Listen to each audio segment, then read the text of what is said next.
Hello everyone, welcome to my channel competitive learning. আমি অজয় বিশ্বাস 2018 সালের মিসলেনিয়াস সার্ভিস এক্সামিনেশনের মাধ্যমে কনজিউমার ওয়েলফেয়ার অফিসার পদে সিলেক্ট হয়েছি। এই চ্যানেলের মাধ্যমে আমি মিসলেনিয়াস এক্সাম নিয়ে অনেক তথ্য তোমাদের সাথে শেয়ার করি এবং কয়েকটা টপিকের উপর আমি কয়েকটি ভিডিও বানিয়েছি মিসলেনিয়াস এক্সাম রিলেটেড। তো আজকে আমি একটা গুরুত্বপূর্ণ টপিক নিয়ে এই ভিডিওটি করছি। তোমরা অনেকে রিকোয়েস্ট করেছিলে যে স্ট্যাটিক জিকের কোন কোন টপিকগুলো তোমরা পড়বে, সেই ইম্পর্টেন্ট টপিকসগুলো আজকে আমি তোমাদের সাথে আলোচনা করব। তোমরা জানো যে মিসলেনিয়াস এক্সামের জন্য স্ট্যাটিক জিকে বা ট্র্যাডিশনাল জিকে একটা অত্যন্ত গুরুত্বপূর্ণ টপিক। এই ট্র্যাডিশনাল জিকে বা স্ট্যাটিক জিকে থেকে কিন্তু প্রচুর প্রশ্ন আসে মিসলেনিয়াসে। প্রিভিয়াস ইয়ারের কোশ্চেন যদি তোমরা দেখো সেখানে দেখতে পাবে যে ট্র্যাডিশনাল জিকে কিন্তু অত্যন্ত একটা গুরুত্বপূর্ণ পার্ট এই মিসলেনিয়াস পরীক্ষার জন্য। তো চলো আজকে আমি এই মিসলেনিয়াস এক্সামের গুরুত্বপূর্ণ টপিকসগুলো নিয়ে আলোচনা করছি। ভিডিওটি প্রথম থেকে শেষ পর্যন্ত দেখো, আশা করি তোমাদের জন্য হেল্পফুল হবে। তো প্রথমেই দেখো, ট্র্যাডিশনাল জিকে বা স্ট্যাটিক জিকে পার্টটাকে আমি কয়েকটা ভাগে ভাগ করে নিয়েছি তোমাদের বোঝার সুবিধার্থে। হ্যাঁ, প্রথমে আমি দেখো এখানে আমি ওয়ার্ল্ড স্ট্যাটিক জিকেগুলো আলোচনা করে নিচ্ছি। তারপরে আমাদের ইন্ডিয়ান স্ট্যাটিক জিকে মানে ইন্ডিয়ান কোন কোন টপিকগুলো স্ট্যাটিক জিকের মধ্যে পড়তে হবে সেগুলো আলোচনা করব। তারপরে যেটা আলোচনা করব সেটা হলো আর্ট কালচার অ্যান্ড লিটারেচার থেকে কোন কোন টপিকগুলো তোমরা দেখবে। আর্ট কালচার অ্যান্ড লিটারেচার এটা অত্যন্ত গুরুত্বপূর্ণ। তো দেখো, প্রথমে দেখবে যে ওয়ার্ল্ড স্ট্যাটিক জিকে থেকে কোন কোন টপিকগুলো তোমরা দেখবে এই ট্র্যাডিশনাল জিকের মধ্যে, ঠিক আছে? তো প্রথমেই দেখবে বিভিন্ন দেশের রাজধানী, মুদ্রা এবং পার্লামেন্ট। এটা সমস্ত পরীক্ষার জন্যই কিন্তু খুবই গুরুত্বপূর্ণ। পার্লামেন্ট, রাজধানী আর মুদ্রা কিন্তু জিজ্ঞেস করে। সেক্ষেত্রে কী কী জিজ্ঞেস করে, যে মুদ্রার নাম কি, পার্লামেন্টের নাম কি, আর রাজধানীর নাম কি। পার্লামেন্টটা অতটা জিজ্ঞেস করে না, কিন্তু মুদ্রাটা খুব দেয়, ঠিক আছে? তো মুদ্রা, পার্লামেন্ট আর হচ্ছে ক্যাপিটাল বা রাজধানী বিভিন্ন দেশের, এগুলো তোমরা ভালো করে দেখবে, ঠিক আছে? তারপরে যেটা দেখবে রাষ্ট্রপুঞ্জ এবং আন্তর্জাতিক সংস্থা। বিভিন্ন আন্তর্জাতিক সংস্থা রয়েছে এবং রাষ্ট্রপুঞ্জ বা ইউএনও, এই রাষ্ট্রপুঞ্জ আর বিভিন্ন যে ইন্টারন্যাশনাল অর্গানাইজেশনগুলো রয়েছে এর উপরে আমি একটা অলরেডি ভিডিও করেছি, তোমরা চাইলে দেখে নিতে পারো। সেখান থেকে কি কি দেখবে তোমরা, রাষ্ট্রপুঞ্জ থেকে আমি অলরেডি ভিডিও করেছি, তো এটা দেখবে। তারপরে দেখা হলো, তারপর তোমরা যেটা দেখবে সেটা হলো বিশ্বের প্রথম মহিলা এবং পুরুষ। বিভিন্ন ক্ষেত্রে প্রথম পুরুষ এবং মহিলা বিশ্বের দিক থেকে এটা দেখবে, ঠিক আছে? যেমন বিশ্বের প্রথম মাউন্ট এভারেস্ট জয়ী পুরুষ কে ছিল, প্রথম মহিলা কে ছিল, নর্থ পোল বা উত্তর মেরুতে যাওয়া প্রথম পুরুষ, প্রথম মহিলা কে ছিল। এইভাবে কিন্তু প্রশ্ন জিজ্ঞেস করে বিভিন্ন ক্ষেত্রে বিশ্বের দিক থেকে, ঠিক আছে? তারপরে দেখবে সংবাদপত্র, সংবাদ সংস্থা বিশ্বের, এটাও কিন্তু অত্যন্ত গুরুত্বপূর্ণ, যে কোন সংবাদপত্র বা সংবাদ সংস্থাটি কোন দেশের, এইভাবে কিন্তু প্রশ্ন জিজ্ঞেস করে। যেমন রয়টার্স বা ডন পত্রিকাটা কোন দেশের, তারপরে সোনালি, ঠিক আছে? তো এটা গুরুত্বপূর্ণ। তারপরে যেটা দেখবে সেটা হলো বিভিন্ন ক্ষেত্রে পৃথিবীর উচ্চতম, বৃহত্তম এবং দীর্ঘতম। অর্থাৎ যেমন বৃহত্তম পর্বত, দীর্ঘতম নদী, উচ্চতম পর্বত, ঠিক আছে? এইভাবে কিন্তু প্রশ্ন আসে বিভিন্ন ক্ষেত্রে সেটা। তারপরে যেটা দেখবে বিভিন্ন দেশের উপনাম, যেমন চিনির পাত্র কোন দেশকে বলা হয়, সোনালী পশমের দেশ কোন দেশকে বলা হয়, বজ্রপাতের দেশ কোন দেশকে বলা হয়, সূর্যোদয়ের দেশ কোন দেশকে বলা হয়, ঠিক আছে? এটাও কিন্তু অত্যন্ত গুরুত্বপূর্ণ টপিক একটা, এটা তোমরা দেখবে। এটা দেখবে সেটা হলো বিভিন্ন দেশের বিখ্যাত স্থাপত্য ভবন এবং স্থান। অর্থাৎ যে বিখ্যাত স্থান বা স্থাপত্য ভবনগুলো রয়েছে বিভিন্ন দেশের, যেমন 10 নম্বর ডাউনিং স্ট্রিট, দালাল স্ট্রিট, ঠিক আছে? এগুলো তোমরা দেখবে। তারপরে বিভিন্ন দেশের কোম্পানি, অর্থাৎ কোন কোম্পানিটি কোন দেশের, এটাও কিন্তু স্ট্যাটিক জিকে থেকে প্রশ্ন জিজ্ঞেস করে। এই যেমন ধরো মোবাইল কোম্পানি স্যামসাং বা নোকিয়া, ঠিক আছে, হোন্ডা, বিভিন্ন যে কোম্পানিগুলো রয়েছে এটা কোন দেশের, এটা কিন্তু প্রশ্ন জিজ্ঞেস করে এখান থেকে।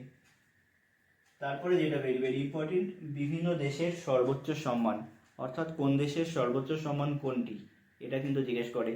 যেমন দেখবে তোমরা recently prime minister Narendra Modi বিভিন্ন দেশ থেকে বিভিন্ন অ্যাওয়ার্ডে ভূষিত করা হলো, ঠিক আছে? নিশানি পাকিস্তান যেমন রয়েছে, এরকম মিশর দেশ থেকে অনেক সম্মানে ভূষিত করা হয়েছে প্রাইম মিনিস্টার নরেন্দ্র মোদীকে, ঠিক আছে? তো বিভিন্ন দেশের সর্বোচ্চ সম্মানগুলো তোমরা দেখবে। এরপরে আছে বিখ্যাত কল্পিত রেখা।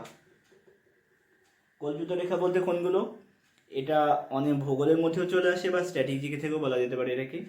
যেমন 0 ডিগ্রি, ঠিক আছে, নিরক্ষরেখা। তারপরে তোমার রয়েছে 33.5 ডিগ্রি উত্তর, 33.5 ডিগ্রি দক্ষিণ, কুমেরুবৃত্ত, সুমেরুবৃত্ত, ঠিক আছে। তো এইগুলো তোমরা দেখবে, মূলমধ্য রেখা, দ্রাঘিমা রেখা, এই সমস্ত কিছু রেখাগুলো দেখবে। এরপরে দেখবে মানচিত্রের কাল্পনিক রেখা।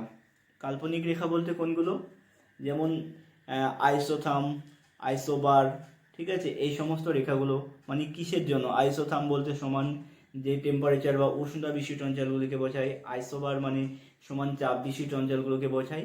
এই রেখাগুলো তোমরা দেখবে।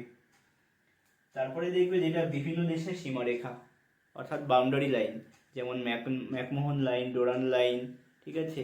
তারপরে বিভিন্ন যে প্যারালালগুলো রয়েছে, যেমন 17তম প্যারালাল, 38তম প্যারালাল, 49তম প্যারালাল, এগুলো কি, এখান থেকে তোমরা দেখবে।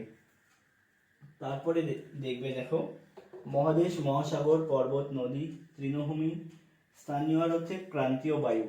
এটা ভূগোলের মধ্যেও চলে আসে বা স্ট্র্যাটেজি থেকেও আসে। কি কি দেখবে, মহাদেশ, মহাসাগর থেকে, বিভিন্ন মহাদেশ বা বিভিন্ন মহাদেশ থেকে যদি বলে, মহাদেশের মধ্যে উচ্চতম পর্বত, দীর্ঘতম নদী কি আছে, ঠিক আছে, উষ্ণতম স্থান কি আছে সেই মহাদেশের, তারপরে মহাদেশের আয়তন, মহাদেশের জনসংখ্যা ইত্যাদি। একইভাবে মহাসাগরের মধ্যে বৃহত্তম, দীর্ঘতম মহাসাগরগুলি কোনটি, তারপরে মহাসাগর থেকে গভীরতম স্থান কোনটি, এই সমস্ত কিছু জিজ্ঞেস করে। তারপরে কোন পর্বত বা কোন মহাদেশে কোন পর্বত রয়েছে, সেখানকার দীর্ঘতম পর্বত কোনটি, কোন মহাদেশে। তারপরে রয়েছে দেখো নদী, তো দীর্ঘতম নদী কোনটা, ওয়ার্ল্ডের বৃহত্তম নদী কোনটা, তার সাথে সাথে এই সমস্ত নদীগুলোর উৎপত্তি স্থান, পতন স্থান, এগুলো জিজ্ঞেস করে। আর তৃণভূমি, যেমন বিভিন্ন যে তৃণভূমি রয়েছে, যেমন ক্রান্তীয় তৃণভূমি, সাবানা তৃণভূমি, পম্পাস তৃণভূমি, এগুলো কিন্তু জিজ্ঞেস করে। তারপরে রয়েছে স্থানীয় আর ক্রান্তীয় বায়ু, বিভিন্ন রকমের যে বায়ু রয়েছে দেখবে, চিনুক, ঠিক আছে, এই সমস্ত কিছু তোমরা দেখো। এরপরে আছে ভারতের প্রতিবেশী দেশগুলির স্বাধীনতার তারিখ। এটা কিন্তু অত্যন্ত গুরুত্বপূর্ণ। এবছরই 2023 সালে WBCS প্রিলিমস এসেছিল যে কোন দেশ তাদের রিসেন্টলি স্বাধীনতা দিবস পালন করলো। ভারতের যে প্রতিবেশী দেশগুলো আছে, এই কটা দেশের স্বাধীনতা দিবসগুলো একটু মনে রেখো, জিজ্ঞেস করে। তারপরে দেখবে নদী তীরবর্তী শহর, এটাও কিন্তু গুরুত্বপূর্ণ ওয়ার্ল্ডের, এবং তার সাথে সাথে ভারতেরটাও পড়তে হবে। ওয়ার্ল্ডের ক্ষেত্রে যেমন জিজ্ঞেস করে নিউ ইয়র্ক কোন নদীর তীরে অবস্থিত, লন্ডন কোন নদীর তীরে অবস্থিত, প্যারিস, ঠিক আছে, এই বিখ্যাত বিখ্যাত শহরগুলো একটু দেখতে হবে। তারপরে যেটা দেখবে পুরস্কার ও সম্মান, অর্থাৎ যে বিভিন্ন আন্তর্জাতিক পুরস্কার এবং সম্মান রয়েছে সেগুলো তোমাদের দেখতে হবে। সেটা তোমার নোবেল পুরস্কার থেকে শুরু করে তারপরে আরও যে ইন্টারন্যাশনাল পুরস্কারগুলো রয়েছে, যেমন ম্যাথের ক্ষেত্রে অ্যাবেল প্রাইজ, ঠিক আছে, আরও যে যে সম্মানগুলো রয়েছে সমস্ত কিছু তোমরা দেখবে, ম্যান বোকার প্রাইজ, এগুলো দেখো। তারপরে দেখো এটা দুভাবে দেখবে পুরস্কার সম্মানটা, বলে রাখি। ট্র্যাডিশনালি তো দেখতে হবে, এটা কারেন্ট অ্যাফেয়ার্স তো অবশ্যই দেখবে, তার সাথে আমি যেহেতু আলোচনা করছি ট্র্যাডিশনাল দিকে বা স্ট্যাটিক দিকে নিয়ে, তো ট্র্যাডিশনালি কীভাবে দেখবে পুরস্কার সম্মানটা, কোন দেশ থেকে দেওয়া হয়, কী ক্ষেত্রে দেওয়া হয় এবং কত সাল থেকে প্রথমে দেওয়া হয়েছিল, প্রথম কে পেয়েছিলেন, এই সমস্ত কিছু দেখবে। তারপরে দেখবে বিভিন্ন ধর্মীয় গ্রন্থ, অর্থাৎ বিভিন্ন ধর্মীয় গ্রন্থ মানে কোন ধর্মগ্রন্থ, আর পার্সেন্টেজ অনুসারে কোন ধর্মের স্থান কত, ঠিক আছে, বিখ্যাত ধর্মগুরুর নামগুলো দেখো। তারপরে দেখবে বই এবং লেখক, বিভিন্ন ইন্টারন্যাশনাল যে ফেমাস রাইটার রয়েছে এবং তাদের লেখা বইগুলো, সেটা ট্র্যাডিশনাল বইগুলোর কথা বলছি, সেগুলো দেখবে। এই বুকস অ্যান্ড অথর্স অত্যন্ত গুরুত্বপূর্ণ মিসলেনিয়াসের জন্য। তোমরা দেখে থাকবে প্রশ্নপত্র যদি দেখো প্রিভিয়াস ইয়ার্সে, সেখানে কিন্তু বুকস অ্যান্ড অথর্স থেকে অনেক প্রশ্ন এসেছে প্রত্যেক বছরই।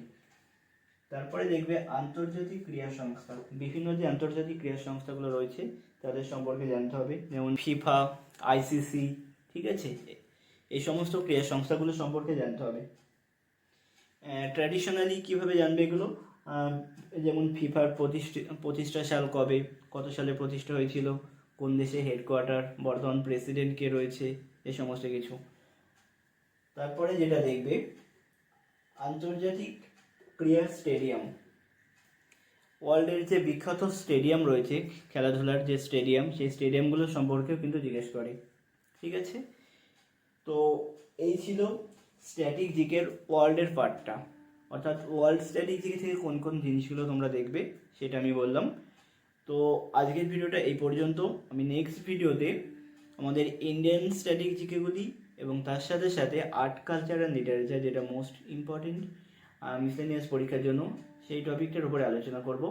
তো ভিডিওটা এই পর্যন্তই। Thank you.